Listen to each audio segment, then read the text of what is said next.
Wat se hardloopreis die in my huis in? Wat gaan aan? As niks, mami gaan kamer toe. Hey, mens aan my kok kak praat hier. Wat gaan hier aan? Ek sê mos ons fucking niks gaan kamer toe. Maar se poes, ek dink jy kan weggaan van my af, jy. My broer, dis al wat ek het. Ek sal al die geld vir jou terugbring, my broer. Hallo? Wat se kak is die? Wat soek die goed hier in my huis in? Wie is die goed? Dan vir jou tannie sê so maar bek van my af hou.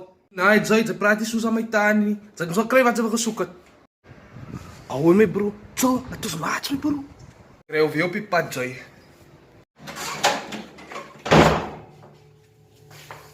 Wat is jy doen in my huis in? Hè? Verkoop sy dagga in my huis in en dan bring sy hier skool is dat my dreig met meste. Sy's 'n fucking nice las van 'n kind, sy. Ek soek jou uit my nice huis uit en fuck off sy nou. En sy bring net laste en skade.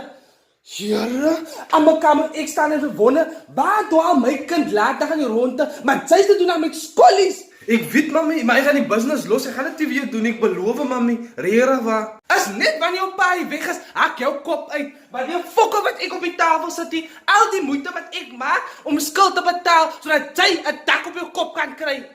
O, Here, wanneer gaan jou oë oop? Jy maak vir my seer. Here. Oei. Mami, skrik wakker, mami. Mami, kan nie mami verloor, mami. Mami, kan nie mami verloor. Skrik wakker, mami.